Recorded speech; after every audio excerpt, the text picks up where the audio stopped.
नमस्कार। Vision IAS के news today के इस अंक में आप सभी का स्वागत है। इस अंक में हम आपके लिए लेकर आए हैं यूपीएससी परीक्षा की दृष्टि से महत्वपूर्ण कुछ अहम खबरें। इस अंक के साथ मैं हूँ दिव्या सिंह। आइए सबसे पहले बात करते हैं इस अंक की हेडलाइंस के बारे में। प्राथमिक कृषि ऋण समितियां कॉमन सर्विस सेंटर्स द्वारा दी जाने वाली सेवाएं प्रदान करेंगी। वन्यजीव व्यापार निगरानी नेटवर्क ट्रैफिक के मुताबिक लाल चंदन भारत की सबसे अधिक दोहन की जाने वाली वृक्ष प्रजाति है। आवास और शहरी कार्य मंत्रालय 10 लाख से ज्यादा आबादी वाले शहरों में वेस्ट टू वेल्थ प्लांट विकसित करेगा। रिलायंस रिटेल अपने स्टोर्स पर ₹E के भुगतान स्वीकार करने वाला पहला खुदरा विक्रेता बन गया है। महिलाओं के लिए नई लघु बचत योजना महिला सम्मान बचत प्रमाण पत्र शुरू की गई और पृथ्वी की परिक्रमा करने वाले 111 पेलोड्स तथा 105 अंतरिक्ष मलबों की भारतीय ऑब्जेक्ट्स के रूप में पहचान की गई। और आइए अब खबरों पर विस्तार से चर्चा करते हैं।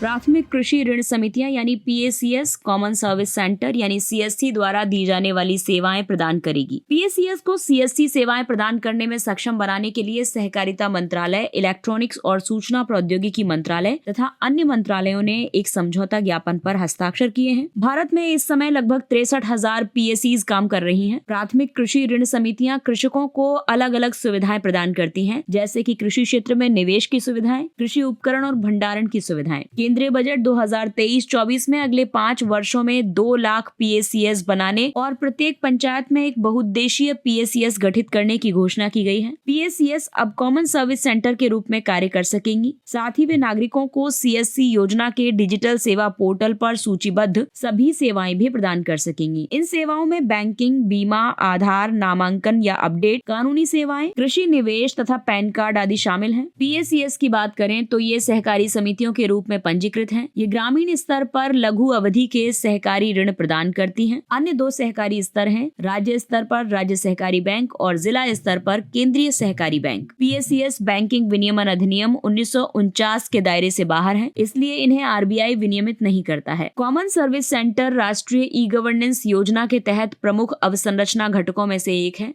NEGP को इलेक्ट्रॉनिक्स और सूचना प्रौद्योगिकी मंत्रालय ने शुरू किया था। कॉमन सर्विस सेंटर आवश्यक जनोपयोगी सेवाओं, समाज कल्याण से संबंधित योजनाओं, स्वास्थ्य देखभाल, वित्त, शिक्षा और कृषि सेवाओं के वितरण के लिए एक्सेस पॉइंट है। सहकारी ऋण संस्थाओं की बात करें तो इसमें शामिल है कृषि ऋण संस्थान, गैर कृषि ऋण संस्थान, अल्पकालिक ऋण संस्थान, दीर्घकालिक ऋण संस्थान, राज्य सहकारी बैंक, केंद्रीय सहकारी बैंक और प्राथमिक कृषि ऋण समितियां।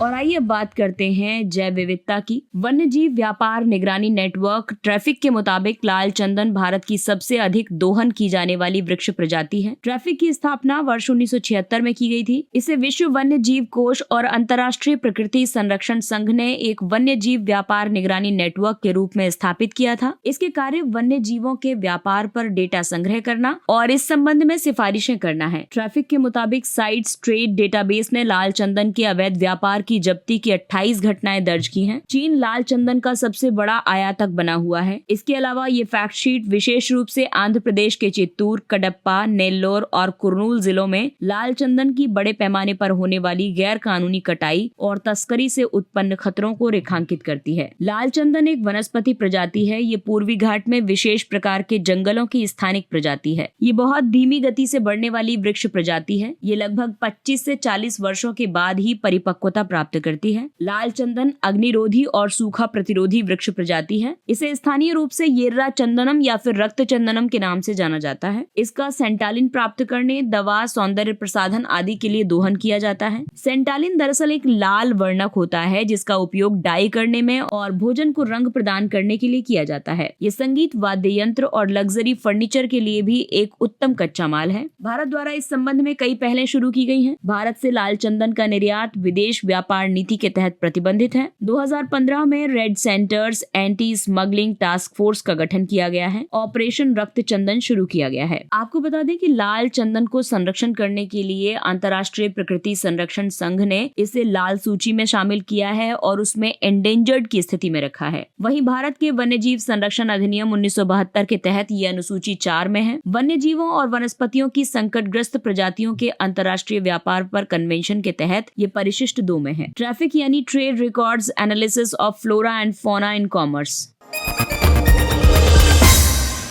आवासन और शहरी कार्य मंत्रालय 10 लाख से ज्यादा आबादी वाले शहरों में वेस्ट टू वेल्थ प्लांट विकसित करेगा। इस योजना के लिए आवासन और शहरी कार्य मंत्रालय ने इंजीनियर्स इंडिया लिमिटेड के साथ एक समझौता ज्ञापन पर हस्ताक्षर किए हैं। इस समझौता ज्ञापन के माध्यम से 10 लाख से ज्यादा आबादी वाले शहरों में वेस्ट टू एनर्जी और बायोमिथनेशन परियोजनाएं विकसित की जाएंगी। बायोमिथनेशन कार्बनिक पदार्थों का अवायवीय अपघटन है। इससे कार्बनिक पदार्थ बायोगैस में बदल जाते हैं। प्राप्त बायोगैस में अधिकतर मीथेन और कार्बन डाइऑक्साइड गैस होती है। इसके अलावा वेस्ट टू एनर्जी प्रक्रिया में भस्मीकरण, गैसीकरण और पायरोलिसिस यानी कि ताप अपघटन जैसी तकनीकों का उपयोग किया जाता है। केंद्रीय बजट 2023-24 के हरित समृद्धि खंड में गोवर्धन योजना के तहत 500 नए वेस्ट टू वेल्थ प्लांट स्थापित करने का प्रस्ताव किया गया है। गोबर यानी galvanising organic bio agro resources. Govardhan योजना को जल शक्ति मंत्रालय के पेयजल और स्वच्छता विभाग के तहत स्वच्छ भारत मिशन ग्रामीण के हिस्से के रूप में लागू किया जा रहा है। ये मवेशियों के गोबर और खेतों के ठोस अपशिष्ट को खाद, बायोगैस और बायो सीएनजी में बदलने और प्रबंधित करने पर केंद्रित है। स्वच्छ भारत मिशन शहरी 2.0 का उद्देश्य भी अपशिष्ट मुक्त शहरों का निर्माण करना है। ये मिशन गोवर्धन और सतत योजनाओं से जुड़े बायोमिथनेशन संयंत्रों की स्थापना का प्रावधान भी करता है। Sustainable alternative towards affordable transportation यानी सतत पहल के अंतर्गत 5000 कंप्रेस्ड बायोगैस संयंत्रों की स्थापना का लक्ष्य निर्धारित किया गया है। इन संयंत्रों से 2023-24 तक प्रतिवर्ष 15 मिलियन मीट्रिक टन सीबीजी का उत्पादन किया जाएगा। सतत पहल वर्ष 2018 में पेट्रोलियम और प्राकृतिक गैस मंत्रालय ने लॉन्च की थी।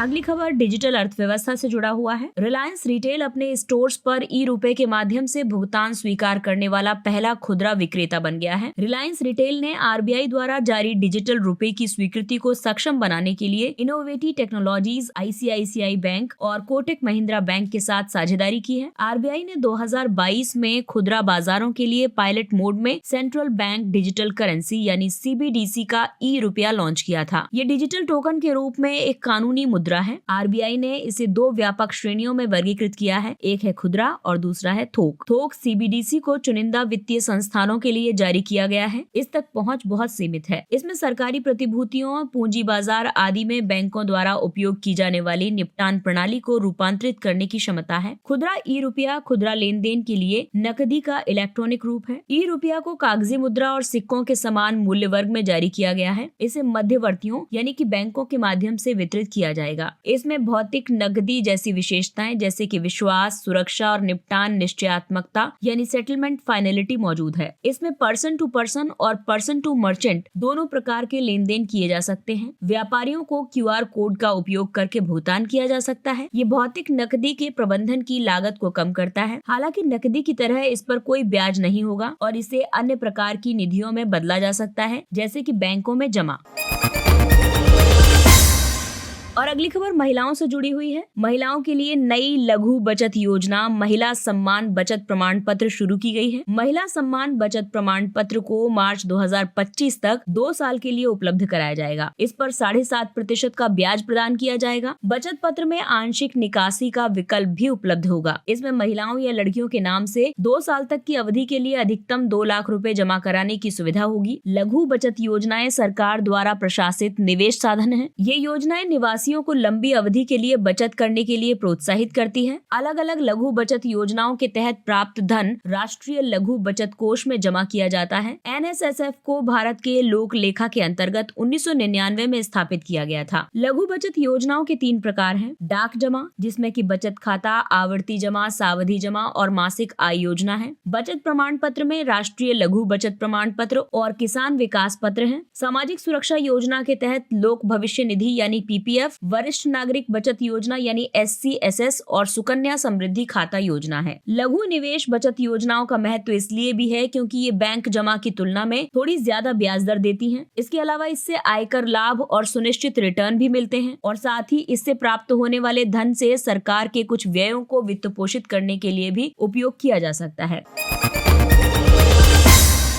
अगला टॉपिक अंतरिक्ष क्षेत्र से संबंधित है। ये पेपर 3 का टॉपिक है। पृथ्वी की परिक्रमा करने वाले 111 पेलोड्स तथा 105 अंतरिक्ष मलबों की भारतीय ऑब्जेक्ट्स के रूप में पहचान की गई है। यूएस स्पेस कॉम ने पृथ्वी की परिक्रमा करने वाले भारतीय ऑब्जेक्ट्स को ट्रैक और सूचीबद्ध किया है। इनमें कुल 111 पेलोड्स और 105 अंतरिक्ष मलबे की पहचान की गई है। यूएस स्पेस कमांड अमेरिकी सरकार के रक्षा विभाग के एकीकृत कमांड में से एक है। अंतरिक्ष मलबे को अंतरिक्ष कवाड़ भी कहा जाता है। इनमें प्रयुक्त रॉकेट के अलग अलग चरण, अनुपयोगी उपग्रह, अंतरिक्ष से जुड़े ऑब्जेक्ट्स के टुकड़े तथा एंटी सैटेलाइट वेपन्स से उत्पन्न मलबे शामिल होते हैं। ये मलबे निम्न भूकक्षा में लगभग 27,000 किलोमीटर प्रति घंटे की औसत गति से पृथ्वी की परिक्रमा करते हैं। इनमें आपस में टकराने का खतरा भी बना रहता है, जैसा कि केसलर सिंड्रोम के एक अध्ययन से उजागर हुआ है। केसलर सिंड्रोम बेसिकली एक ऐसी परिघटना है जिसमें पृथ्वी की कक्षा में मलबों की मात्रा इतनी ज्यादा हो जाती है कि उनके टकराव का विनाशकारी चक्र आरंभ हो जाता है और इसके तहत प्रत्येक टकराव से निर्मित अंतरिक्ष मलबे से आगे टकराव की संभावना बढ़ जाती है। इसके कारण पृथ्वी की कक्षा में अंतरिक्ष मलबे की सघनता में वृद्धि हो जाती है और ये स्थिति उपग्रहों, अंतरिक्ष यात्रियों और मिशन योजनाकारों के समक्ष एक बड़ी समस्या उत्पन्न करती है। भारतीय अंतरिक्ष अनुसंधान संगठन द्वारा अंतरिक्ष के मलबे से सुरक्षा के लिए कई उपाय हैं। वर्ष 2022 में ISRO system for safe and sustainable operations management की स्थापना की गई है। ये टकराव के खतरे वाले ऑब्जेक्ट्स की लगातार निगरानी करने और अंतरिक्ष मलबों से उत्पन्न जोखिम को कम करने के लिए उत्तरदायी है। ISRO network for space objects tracking and analysis यानी नेत्रा प्रोजेक्ट के तहत नए रडार और ऑप्टिकल टेलीस्कोप तैनात कर रहा है। तो आइए अब बात करते हैं कुछ अन्य महत्वपूर्ण सुर्खियों की। लोक प्रतिनिधित्व अधिनियम 1951 की धारा 33(7। उच्चतम न्यायालय ने लोक प्रतिनिधित्व अधिनियम 1951 की धारा 33(7 को रद्द करने के लिए दायर की गई एक याचिका को खारिज कर दिया है। आरपीए की धारा 33(7 एक उम्मीदवार को 2 निर्वाचन क्षेत्रों से कोई भी चुनाव यानी कि संसदीय, राज्य विधानसभा, द्विवार्षिक चुनाव यानी कि विधान परिषद या फिर उपचुनाव लड़ने की अनुमति प्रदान करता है। इस प्रावधान को 1996 में जोड़ा गया था। इससे पहले एक उम्मीदवार के चुनाव लड़ने के लिए निर्वाचन क्षेत्रों की संख्या पर कोई सीमा नहीं थी। इससे जुड़े मुद्दों की बात करें तो ये चुनावों की लोकतांत्रिक भावना के खिलाफ है। इससे राजकोष पर अनावश्यक बोझ पड़ता है।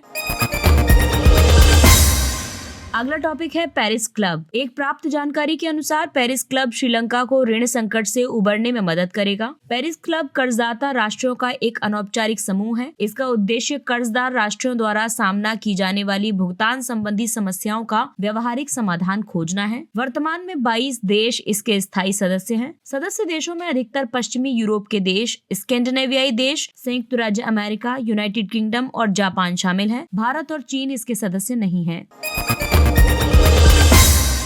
और अब बढ़ते हैं प्रधानमंत्री कृषि सिंचाई योजना के बारे में जानने के लिए। ये एक केंद्र प्रायोजित योजना है। इसका उद्देश्य खेत स्तर पर सिंचाई के लिए अधिकाधिक निवेश जुटाना और सुनिश्चित सिंचाई के तहत खेती योग्य क्षेत्र का विस्तार करना है। ये एक अंतर मंत्रालयी योजना है। इसे कई योजनाओं को मिलाकर तैयार किया गया है, जैसे कि त्वरित सिंचाई लाभ कार्यक्रम, एकीकृत जल संभर प्रबंधन कार्यक्रम और खेत पर जल प्रबंधन। नीति आयोग के उपाध्यक्ष की अध्यक्षता में राष्ट्रीय कार्यकारी समिति इस योजना के कार्यान्वयन की देखरेख करती है।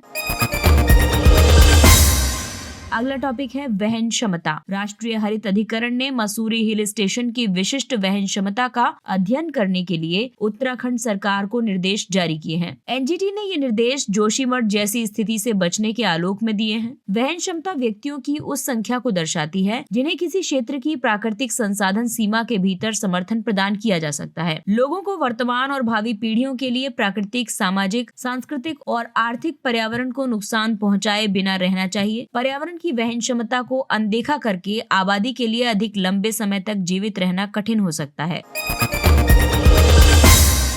एशियाई काला भालू। जम्मू और कश्मीर के वन्य जीव संरक्षण विभाग ने 2000 और 2020 के बीच घाटी में एशियाई काले भालू के हमले के 2357 मामले दर्ज किए हैं। एशियाई काले भालू का वैज्ञानिक नाम उर्सस थिबेटेनस है। इसे हिमालयन भालू, तिब्बत भालू या मून बियर भी कहा जाता है। ये उर्सिडे भालू कुल का सदस्य है। इसके शरीर पर चिकने काले फर का एक आवरण होता है। इसके सीने पर वी आकार के सफेद फर की एक पट्टी होती है। IUCN में इसकी स्थिति वल्नरेबल होती है।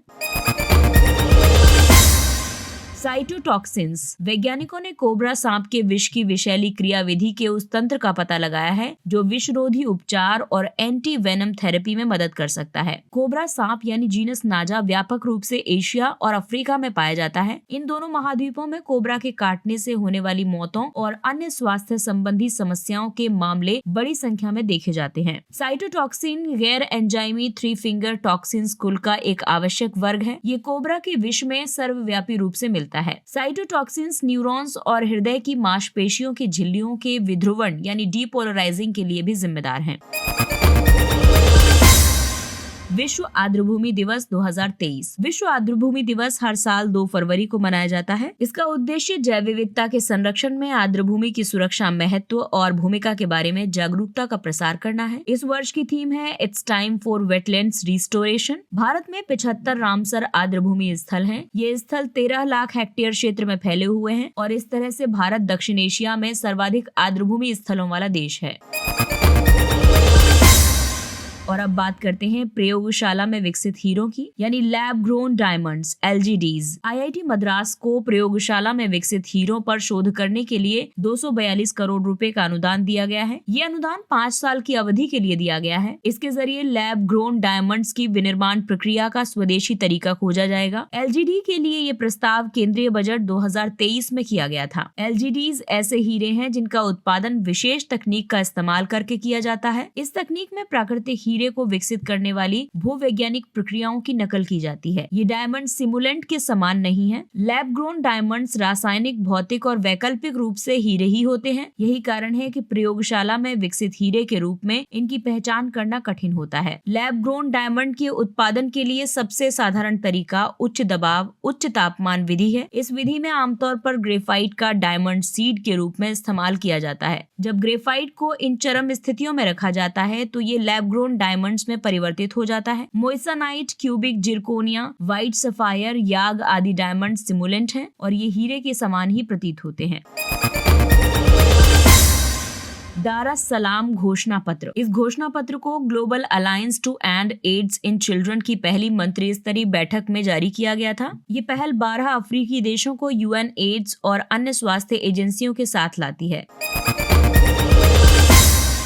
और आइए अब चर्चा करते हैं सुर्खियों में रहे स्थलों की। मलावी, इसकी राजधानी लिलोंगवे है। मलावी में हैजा का भीषण प्रकोप देखा जा रहा है और इसके कारण वहां लगभग 1000 से ज्यादा लोगों की मौत हो गई है। मलावी दक्षिण अफ्रीका में ग्रेट रिफ्ट वैली में अवस्थित एक भू आबद्ध देश है। इसकी सीमाएं उत्तर में तंजानिया, पूर्व में मलावी झील, पूर्व और दक्षिण में मोजाम्बिक और पश्चिम में जाम्बिया से घिरा हुआ है। इसकी भौगोलिक विशेषताएं हैं पूर्वी अफ्रीकी भ्रंश घाटी और शायर नदी। और अगला चर्चित स्थान है कनाडा। कनाडा की राजधानी ओटावा है। कनाडा के हाउस ऑफ कॉमन्स ने चीन छोड़कर कनाडा जाने वाले 10,000 उइगर और अन्य तुर्क मुसलमानों को शरण देने से संबंधित प्रस्ताव को सर्वसम्मति से पारित किया है। कनाडा उत्तरी अमेरिका में स्थित देश है। क्षेत्रफल के आधार पर ये रूस के बाद विश्व का दूसरा सबसे बड़ा देश है। इसकी दक्षिणी और पश्चिमी सीमा संयुक्त राज्य अमेरिका के साथ लगती है, जो दुनिया की सबसे लंबी सीमा है। उल्लेखनीय है कि यहाँ सैन्य बलों द्वारा गश्त नहीं की जा सकती है। इसकी सीमाएं पूर्व में अटलांटिक महासागर, पश्चिम में प्रशांत महासागर, उत्तर में आर्कटिक महासागर और पूर्वोत्तर में ग्रीनलैंड से लगती हैं। कनाडा की प्रमुख झीलें हैं लेक सुपीरियर, लेक ओंटारियो,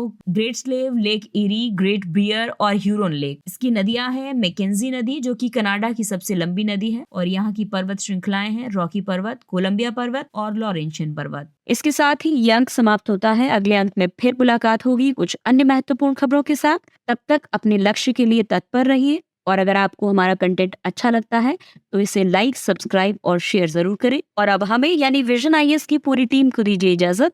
नमस्कार।